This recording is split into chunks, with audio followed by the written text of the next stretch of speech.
And welcome to another episode of Past Attractions, or if you are visiting our new YouTube page, the Past Attraction YouTube page, this is the first episode of the Past Attractions. And I am your host, your director on this ride in this video, Jeremy Evans, and along with me, also co-directing, Nam Tran. How you doing, Nam? Hey, how's it going, guys? Good to see y'all again. And for people that are listening to this, and if you enjoy it, please hit that subscribe button. We would love for you to join this journey as Nam and I talk about a bunch of movies down the line from the 2010s all the way back to the 80s and probably the 70s. Just depends what we pick on that. I think it's very interesting that we decided to do this because I think that based on what our image, our imagination that we want to do with this show, I feel like it's time for it to be its own page and kind of go on our own little journey with that. You had some ideas, and I feel like that it kind of almost took over the in-game boss page. So I was like, let's just give it its own page and let's have fun with that. You know, with So, those so ideas. this is the Endgame Boss Program movie page. Yes, yes, yes. So what's best way to start out with 2024 by talking about one of the movies I accidentally ran into as a child watching, and that is The Golden Child, the 1986 film starring Eddie Murphy. What's interesting about this movie is I didn't know this movie exists until I ran into watch it on TV randomly. I think like the particular famous scene was the whole Eddie Murphy jumping in someone's yard, grabbing a chip and telling the guy to flip his grill when he had a gun in his hand. We'll talk about that when we get to that point. But I thought that just caught my grip of like, what is this movie? Because no one talked about this movie unless like you run into a person that maybe accidentally ran into it. Nam, did you run into this movie in a weird way, or were you suggested to watch this movie? Was I the one that told you to watch this movie? I don't know. So how did you run into this film that is The Golden Child? Well, if Jeremy knew me back then and he was just like, "Hey, now check out this movie," that would be amazing. We would have been like, "What?" I, well, this is '86, like so we would have been like six, Mm-hmm. 5, or not even, not even. About two. I was born in '84. Not saying that we originally saw this movie when it first came out, but for me, I Eddie Murphy was just a hot thing back in the '80s, just a Mm-hmm. hot thing. So I was drawn to this movie, I think, as a child because of Eddie Murphy, and then also the Asian like influences of the movie, M- likened to something that we may have seen or that you and I may have talked about previously in our past, not attractions, our past lives. Mm-hmm. Um, in in Big Trouble in Little China, Mm. very similar. But yeah, this movie, I think I followed it because of Eddie Murphy. I saw it on TV. I want to say my friends got me into it. Eddie Murphy, the Asian culture thing, just kind of like that mythical thing going on. It was all me. I found it and I watched it. Okay. It is funny you mentioned Big Trouble in Little China because the fact that John Carpenter apparently was kind of wanting to direct this movie, but then he decided to pursue Big Trouble in Little China. And it's kind of funny because watching this movie, it feels like he didn't direct it, but it feels like somehow he magically influenced it because there's a lot of ideas that you see coming from his film, Big Trouble, that's put in this film. And I almost feel like they could be in the same universe in a weird way. It does feel like that, doesn't it? I could be. I would believe it, especially some of the things like some of the same actors from Golden Child, or some of them are in Big Trouble, so that could work. And then the fact that I would also say that somehow weirdly this would fit in Beverly Hill Cop, its movie before. And the reason I brought that up is because Eddie Murphy's character as Axel Foley and in this movie as Chandler Jarrell, they act very similar. And I always feel like that if somehow Axel Foley decided to retire or he got fired or he quit, this is where his path would have gone. Still trying to, help out with the community and everything like that. He still works with the police in the movie, all that. I just thought that was a very interesting, like, that could work in a weird way.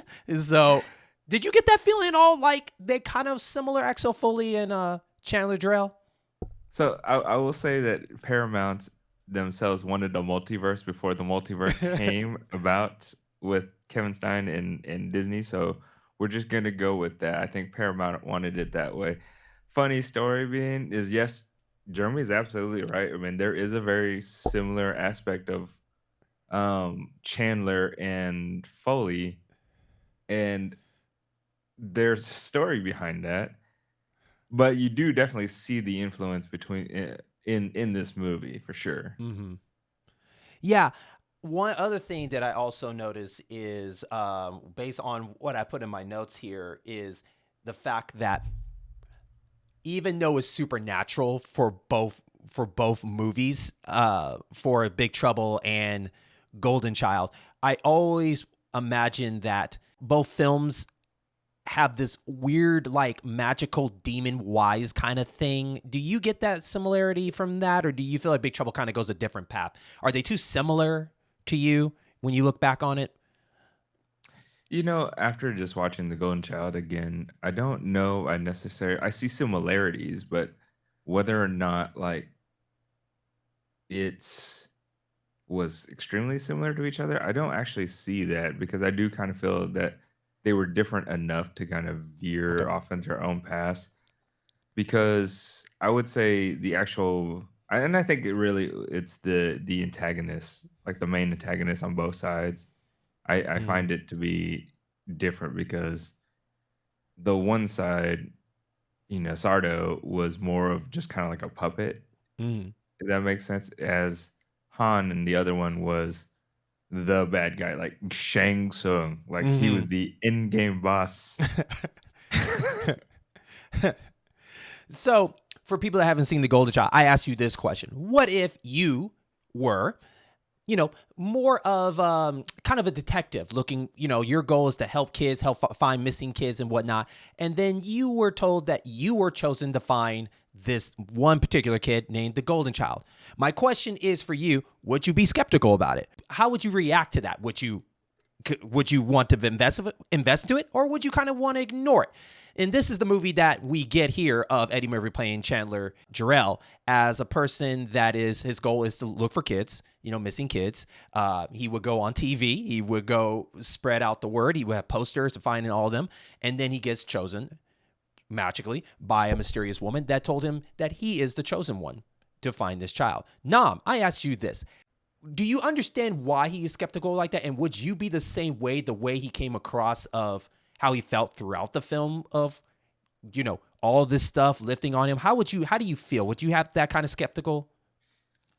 Skepticism, Yeah. absolutely. I think anybody would, right? I mean, I feel that each and every single one of us wants to believe that we're special in our own right, but then again, the real question is that when someone tells you that you're really that special, right? Like you're the one. Mm-hmm. It's like Morpheus telling Neo that, he's the one that's here to protect and stop all the machines and everything and bring the real world out to people. Mm-hmm. In this instance, it's the hey, you are chosen to be the one to save all these kids. I think the only person that I know of off the top of my head that was told that he was the chosen one and he was cool with it is like literally Liu Kang from Mortal Kombat, where they were just like, "Who's that?" And he's just like, Shang Tsung, like the ruler of all of like Netherrealm, the person that we got to stop. That's what we got to do. Like he's the only person that I can think of off the top of my head that took that kind of responsibility and just was okay with it because he was raised from like birth to actually do that. If I was just a social worker or a detective that just randomly is working in Los Angeles looking for missing kids, I just want to find my missing kid, try to get the money that I need to get and try to help the kids out. That's all I care about. So whenever I get told I'm the chosen one, I'll be like, bruh, I don't know. I don't know about that. But the girl was pretty cute, so maybe she could convince me that. And Maybe she could convince me that. I But agree that's with how I that. feel. And I like the fact that the way Chandler acted is the way I would react, right? Just some of the, like, trying to be kind of a smart ass, trying to, like, not take it seriously, but being goofy about it. But the fact that Chandler still kind of was curious to see where this goes, because he believes that this thing led to the common cause of finding who he was looking for the whole time. And I think that's what pulled me into the movie of where was this going? Because when we find out more about this golden child, which by the way, um, for some weird reason, everybody in the world, if you have not seen Golden Child, I'm gonna go ahead and spoil this part. But later down the line, we find out that it was a woman, It and was a girl. it's a girl, and I was just like, what? We always thought it was a boy, and then like later on, we just see like a recent picture of her later on saying she was like, huh. I mean, shame on us for assuming that, but most monks are mostly males, so it's easy to be fooled by that. But the fact that you're being told by all of this, I like the way that he came across, and the way I would react the same way to that. Even so much of like, yeah, I believe you, but also too, I'm trying to get with you at the same time. As we saw him really trying to really push the envelope, like how far he would go. And I think it's funny about these old 80s films of how much screen time you have in the movie for a romance to just happen beautifully at the end. So I just thought that was pretty interesting. Oh wait, uh, just to interject, I think that's a primary reason why men within our age group may or may not be very successful in relationships because the 80s definitely portrayed it in a way that just made 0 sense and probably wouldn't work in any way, shape, or form, whether it's 2024 or any time in the past. It Mm-hmm. was beautiful, but it was beautiful though. Mm-hmm. I uh I found it particularly in just getting a little bit of ahead of ourselves here. Found it particularly hilarious that, we're trying to save this child. This child is like has so many mystical powers and powers in general. And I'm gonna ask old man how to hook up with the girl. Yeah. I mean that's priorities, guys. Priorities. So where is the line for you? Let's say that you're starting in this movie, or you're Chandler, and you're told all of this throughout this whole movie. Where will your stopping point be? You know what I mean? Like, where did like, you know what? I'm out. I'm out. I'm not doing this anymore. I think my stopping point would be to go to Tibet. like Really? yeah, it's like I don't know if I want to go to Tibet at that time. Like, like this is getting a little too nuts for me. I already got haunted by my dreams of a marking that is like, that end up being real. I mean, what do I do with that? I'd be like, no, no, no, I'm not doing this. No, no, no, no, no. What's your stopping point? See, I don't think I really would have a stopping point on this one because I completely understand why Chandler continued doing what he wanted to do. Because what you're saying, the whole invitation to Tibet thing, the dream he had that little moment with Key, right? Where Mm-hmm. she was all tied up and sexualized on the refrigerator or whatever. Mm-hmm. And then they talked about it a little bit afterwards, and she observed him and knew that, she could probably convince him. And you know what? She convinces him. Yeah, yeah. Which doesn't happen in real life, but she convinces him. She did spend the night with him and was like, "You don't have to tell a woman twice to come spend the night with you." And he was just like, "Oh, okay, let's go." And you know what, Jeremy? No shame. I would do it too. I think the biggest part, like if anything really kind of threw me off, would be the part whenever his girl Key dies Mm. and he knocks the silhouette over or the thing over and sees the lady that is a snake. Mm-hmm. Spoiler alert, guys. Yeah. Spoiler alert, guys. Uh-huh. The lady that's a snake. At that point, you can either go, hell no, or just be like, well, I guess this is true. If not that, the trials for sure. Yeah. Right. But you're already in deep. You might as well go ahead and just finish it off. But that's the point, right? I Yeah, think yeah. I think if I've gotten already to that point, I would just go ahead and finish it off, right? Because you Yeah. might as well. And it's interesting of of that child. But before I get to that, I want to talk about the golden child itself. Yeah. We notice that the golden child really represents like purity, right? And the fact that the main villain is basically trying to get the golden child to basically break the rule so it's able to kill by by basically tasting blood. I believe it's just any kind of blood, right? It's probably just human blood, I'm Well, guessing, or you whatever. know, like I thought that, but then I think within the movie they did say that it was a particular person trying to get the blood from a particular person to make that golden child be impure. Maybe it has to be blood of someone that did something evil, maybe? Like, Yeah, I'm guessing because mhm, that one part where the dude kidnapped the girl and they interrogated him and mhm, like Chandler punched him in the stomach, then like did the Mike Tyson punch to him at the very end. mhm, He said he kidnapped the girl and sold her off because they wanted her blood or something like that. mhm. So I'm guessing that would probably be the case. So, I guess my question is, through this whole movie, they really threw in the oatmeal blood thing, and I guess my question would be like, is there any other tactics that we could have tried to get the child to, I don't know, to ingest this evil blood or whatever, because the oatmeal just did not work. And you've seen this through the whole movie. I don't know how many times that this bowl flipped in this movie of oatmeal. You know, let me say that as a child, the oatmeal scene traumatized me. The whole blood and the oatmeal thing, and of course, watching it now with like high definition, you're just like, oh, that's just red dye. Yeah. but but the blood and the oatmeal scene traumatized me as a kid. Like I remember that vividly when I watched this movie. I was just like, oh yeah, that thing. Yeah. I was kind of freaking me out the entire time. Yes, there has to be other things that they could have done, but that's the interesting aspect of it, right? Because I feel that the golden child actually had to commit the thing. So it's not like you could just force feed blood or just, hold the kid down and Because he just has the drip Midas blood. touch. You're Yeah, right. so I Yeah. think I think he or she in this grand scheme of thing, but he had to commit that sin himself.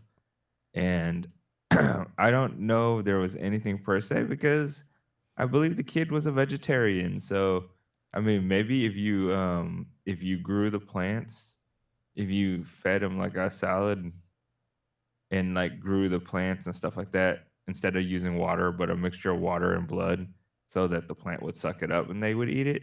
Mhm. Maybe, but Okay. I'm sure the kid probably has a feeling of like impurity. No, has a good sense of impurity. Has the astral like senses. Mm. I think another thing that also confused me, I never understand where the golden child's abilities were limited at. Like at one moment where we saw that like touching a person can basically be under the golden child's control, or maybe in another point of view of it is the person becomes a good person and he tries to help him or something, to the point where he can resurrect people. He can. The bird is an example of that. That ends up being kind of the guide for Chandler through the movie, to the point of the the shameless promotion of Pepsi turning into a walking, dancing person. Can. Yeah, so I never really got the idea of where his limitation is to the point of he's in a cage. How come he could not get out of the cage? Like I couldn't figure that out to the limit of where does the chosen one really fit in to help this golden child? Do you have any theories or ideas of that what I just said? Well, I mean, I think the golden child is pure, right? So there's really no violence in what he does in general. So escaping the cage is in a way kind of fruitless Okay. because if you escape it, what are you going to do? You can't like attack or do anything evil to protect yourself in like a impure way, I guess. and that's Mhm. just a theory, or at least my thought on it. But then again, the golden child is just a child. What I mean, why didn't he put up a fight whenever they captured him to start with, you know? Mhm. I think that's just kind of the deal. Like, there's no violent tendencies in this child other than, silly kid things, which I mean, I'm sure they probably could have been more creative and figured out how to make that work. I mean, heck, they make luck be a thing in Deadpool 2, right? Mhm. So I think there's the opportunity of doing it, but I think it's because the golden child is pure and is just like a calm person and won't put necessarily go against like the river, like the stream. And Mhm. that's how I see it probably in this aspects. And they needed the actual the chosen one to be the one that like, I don't know, goes and gets the dagger.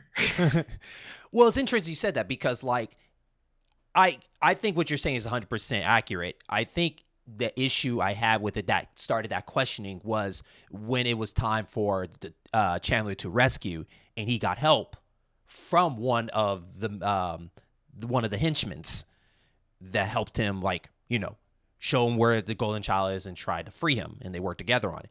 And I guess now, granted, you could say it takes two people to open that. I get that 100%. Uh, but I guess that was an example of, well, if he could just get enough to touch some more people, I guess that could work. But it happens to be only one person managed to fall for it, and it was basically a dumb one, which all of them are dumb, even the monkey guy. So I thought that was very interesting. Let's get into now the trial. So Okay. this is one of the, probably, I want to say it's the most like epic but not epic, because like when you're young, when I was young watching it, it was epic. Like, you never seen this room of like, first of all, I never thought Eddie Murphy would be in a situation like Indiana Jones. No, this dark room temple where he has to hold a glass of water and can't spill, which he did. I know he did. And him traveling on these little pillars all the way across to receive this dagger. From my when I was young, I thought it was epic. Looking back at it now, it's like, man, this room is really small for what it is. But I think one of my favorite parts of that, and later on we'll talk about some of our favorite parts that made us laugh, because this is still a comedy in its own way. Uh, I like the coin flip scene where he just has the face of, like, he just thinks this is all fake, and he flips it and he's like, and then he just comes to the realization. I think that's when he comes to the realization that this is all real. Not even anything else there. Like, even previous being told stories, I think this was the moment that he's like, "This is real. I could die." And so, um, what did you think about that scene? Because I enjoyed that scene. I think that scene was funny for what it was, because I imagine myself how I would react to that, and I think I react exactly like Chandler would. I'm like, "This is nuts. Why am I here?" Right. Actually, well, the funny thing is that whenever Eddie Murphy read the script, he saw the potential in the script and likened it to Indiana Jones, which is why he took the script Hmm. and why he wanted to do this. And I think this scene, or this set of scenes, was actually my favorite the entire movie. Hmm. Like, in all honesty, like, I know when we talked about it and you were like, "Hey, I'm going to choose the Golden Child." And I had to sit there and think back about everything about the Golden Child. The only thing that I could truly remember was this scene, Hmm. like this entire scene. Quite literally, when it came to the whole walking over, then him yelling back to the monk, Hmm. and the flipping the coin. I think that's the most iconic part of it. I think if anything in this entire movie anyone really remembered, like, I feel like that sequence alone was probably it, because I don't wanna sit there and say that everything else was unforgettable or was forgettable, but, I mean, it was there. Yeah. So, this one, I love the scene completely. As far as the humor goes, I did find humor in this scene too. I did enjoy it, and, yeah, I don't know what else to give so much more praise to it, but yeah, I thought the movie really picked up to me once it hit here. Right. And you were right about like him talking to the monk, because somehow he has the ability to be very clear. It sounds like he's speaking like an announcer speaker, and and I love the fact that you get this banter back and forth. He said, "You told me it's a straight path. Well, sometimes the rules can be broken." It's Yes. like son of, you know. So I thought that was really fun, and you're right because like that's also the moment where we finally get a little bit more of the bond between you know between him and And he. yeah, their bond together and finding out if she's a is she meant to be with him and all this stuff, and then you get the reveal of the relationship between him and her and the monk, all this stuff. So you're right. Even like when I went to watch the trailer, this is like the most iconic part of the trailer that they really try to push Mhm. of the whole temple thing. Um, I give a little bit of kudos of the early CG, the special effects that were put in this film was very interesting. I feel like some of it did work very well at the beginning, but I feel like when it came to the transformation of certain characters didn't pan out very well. For instance, like the main villain turning into the demon was kind of like it's 80s.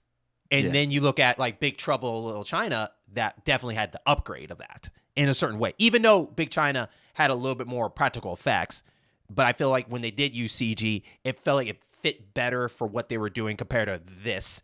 Golden China, it did stand out. It stand out very, very, very out there, and it's Yeah. like, and you could tell that because of that, it felt like the movie was rushed at the end because they could not use SCG for that long. And I think that's one of the weakness of this film was the ending was felt very, very rushed. From the moment that Chandler saved the golden child, it was just quick editing, just trying to get to one thing to another. And I felt like they were definitely trying to make sure we hit this 90 minutes and nothing else. Cause I feel like it almost felt like there is like a uncut version of this, but only just to add a couple of extra scenes at the end, which is it a deal breaker? No, but you can definitely tell that they definitely were rushing this at the end because they were taking so much time building up of who the golden child is and Eddie Murphy on this voyage of just getting the dagger and rescuing him. So, No, I do agree. I think Paramount messed this up, but this definitely tells you the star power of Eddie Murphy in this time period because it did so much better than Big Trouble in Little China. Like as far as the box office is concerned, mm-hmm, I don't know if everyone would necessarily agree that this was like a better movie. mm-hmm, But, to each their own and their own opinion. But I do feel like the ending was a little rushed, and I think there was a lot of things that were missing. Um, it was interesting kind of doing the research on this movie in general, how you could tell the difference between Tibet and like the feeling of being in Tibet versus being in LA. mm-hmm. It was almost two separate movies, which is like your Beverly Hills Cop being in this one side, next on the other side, it's like this complete noir detective Yeah. movie, right? mm, It I think that kind of I mean, it didn't hurt me as far as the movie's concerned, but you definitely can kind of tell that they were pushing it too hard to me, mm-hmm. and that they probably could have done more with, I guess, the idea of everything that's going on, especially since you watch like Big Trouble in Little China, like the tone, the pace, and how that movie was set up was pretty much the same all the way across the board. Whereas in this movie, it felt like it was just kind of trying to figure it out. As it goes, kind of thing. Yeah, Yeah. yeah, like it goes from like one like synth pop because if you didn't know the person that made the music in this movie was I forgot his name. Give me a second here. Well, as you're saying for that, I would say it definitely showed like at the very beginning after the golden child was taken, you get a lot of these like kind of a music video at the beginning where all these different cuts of the city and Chandler traveling around the city doing stuff. It felt like a music video for that. So, Yeah, John Barry. So John mhm. Barry, the James Bond composer. Mhm. Like, you can tell, like, his influences because his influences was actually the Tibetan scenes where everything was, like, a little bit more within the Espionage area. style. Yeah.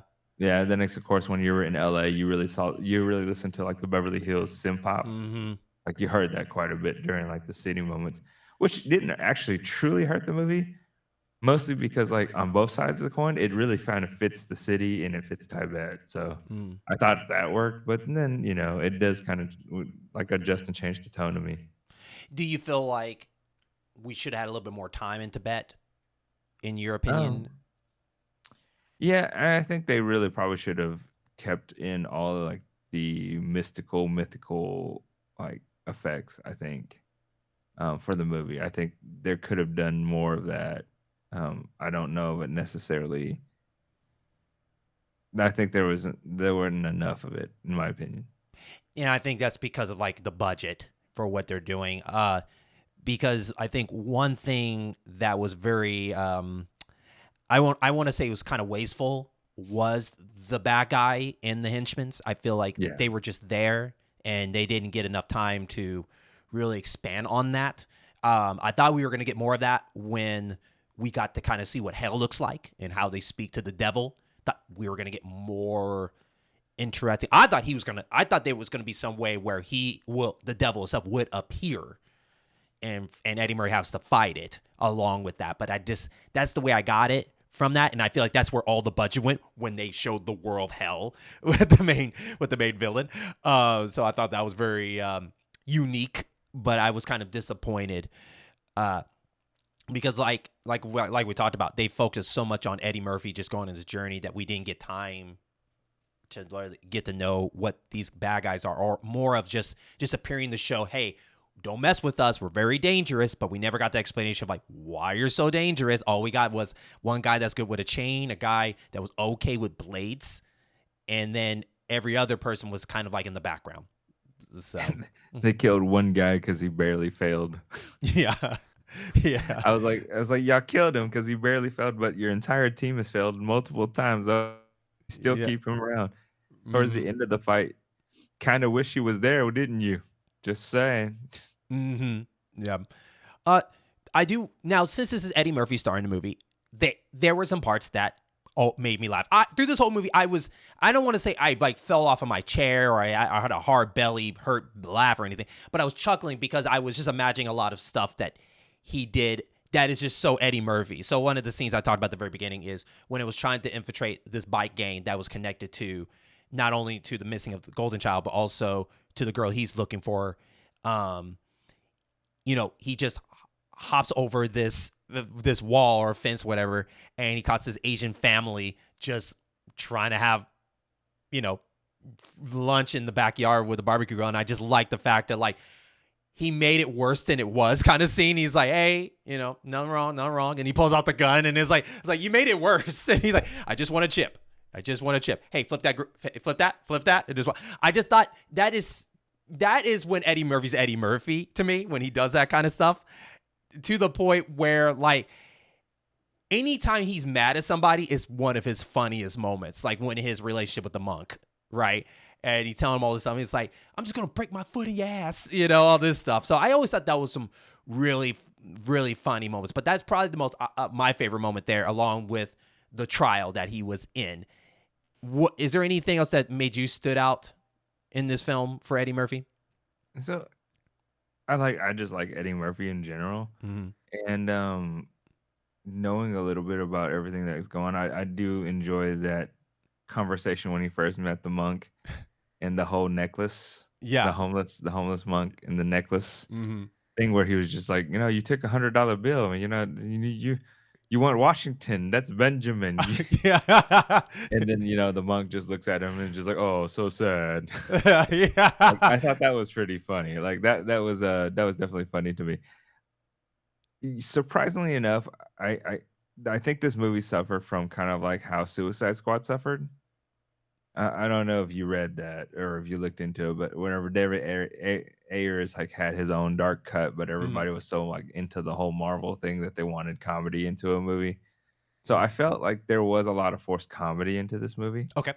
because they wanted to make it more like, but Beverly Hills Cop because they wanted to make it a little bit more lighter, right? Which is kinda like the bounce between the LA and the Tibetan part. Mhm. Um, I did I mean, he did really well with the parts that I think that were originally in the movie. I think whenever what felt like it was kind of out of place scenes, in my opinion, I felt like that wasn't very funny and it just didn't hit, at least in my opinion. Like, there was a scene, I think, when he first no, I don't think it was when he first talked to Key, I think it was the second time he talked to Key.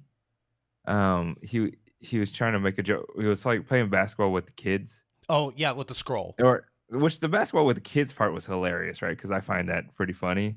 Like, I don't know about you, but I ain't letting no kids, like, beat me or score on me. I'm Mhm. just gonna take that ball, block it, and smash into their face, right? Mhm. But I think, like, his conversation and him trying to make a very funny scene out of it, I don't think it was that funny. It didn't work out for me. And And for then also I and what you're referring to is the scroll thing that looks like, like a blunt or anything like that. You smoke yeah, this, and he's like, I'm gonna guess there were two, and you smoked the other one. And so, yeah.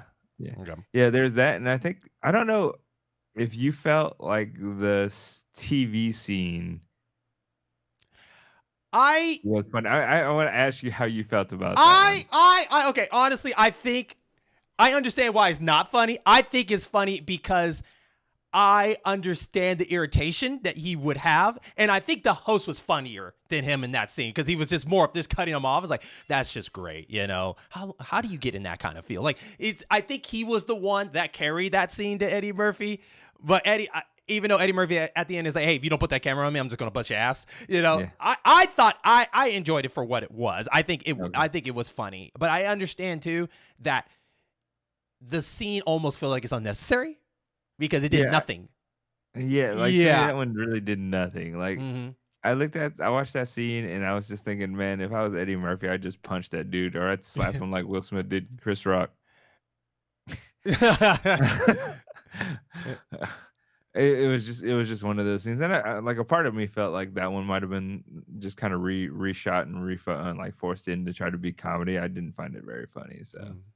I do like some of the moments with him and King because the part of like stay in the car. What are you gonna do? You're gonna stay in the car, right? It was like I feel like that was pretty funny because we knew the predictable like she's gonna go, but I just yeah. like the fact that she still went. Which for a woman that didn't get a lot of lines, my question I think is like, did she make up with her martial arts in the action movie? I enjoyed what she put to the movie of the action scene. Could there have been more? Yeah, I think there could have been more. I think there could have been some better choreographed. But I'm glad that like she wasn't just this guide and did nothing. I think it's kind of cool that she brought something to the film of the martial arts, and Chandler was impressed by that. And so I think that also drove his curiosity of like, the hell? Because like Chandler would just walk into these rooms and not thinking at all of like, oh yeah, none of these guys can fight. And then he gets up getting caught, like hence by the bikers. Almost got his butt kicked for when he went to the restaurant and all this kind of stuff. So I think she did enough for me for this film, other than the lack of the romance. Yeah, I would say the chemistry wasn't there for sure. Mm-hmm. Like, the chemistry wasn't there for sure. I think her name's Charlotte Lewis. Mm-hmm. For someone who is 18 years old and is like her second starring role in in a movie, I thought she did fine. And I Mm-hmm. really did enjoy her parts. Not to say that this isn't an 80s movie, is an 80s movie, and I didn't enjoy situations that, may or may not have sexualized her a little bit more. Mm-hmm. I Oh was yeah, especially the biker scene part. Yeah. Yeah, yeah. I'm not gonna say I didn't enjoy that as a guy, and that, you can say that you can sit there and try to cancel us if you want. We're only one episode in, guys, so try. No, Yeah. but I mean, I will say that, it is one of the things I thought she brought that to the table, which was kinda nice. In the time period of the '80s, of course, the guy is always gonna be the knight in shining armor who wants to, like it's like, "Hey, I'll take care of this. This this here guy stuff," you know? Yeah, yeah. And she's just like, "Okay, you do you." I'm gonna whoop their ass though. Yeah. And she did, and I think she did it really well. I Mhm. was actually kind of sad that this was really kind of the only role I really know her in. I think she had one other movie with Dolph Lundgren that I can remember, Mhm. but I'm kind of surprised I didn't see her more because I didn't think she did very bad in this movie. I thought she did fine, especially for someone who was 18 years old. And I don't know if they started typecasting her or if they were just like, well, you're this is what you are, and this is what you're gonna be. Might just be kind of hard for to get acting roles as just to get those kind of acting roles as a woman, I suppose. Because I mean, obviously for Asian men, we saw the same three from the other movie, right? Yeah, yeah. Oh man, you gotta like Victor Wong, James Hong, and Peter Kwong. But James Hong, obviously, in Everything Everywhere All at Once. He's in everything that's like anything Yeah, with Asian culture. yeah. You just gotta accept all those guys being in there because they do such a great job. Mhm. And then Peter Kwong, unfortunately, like Raiden, he just kind of disappeared.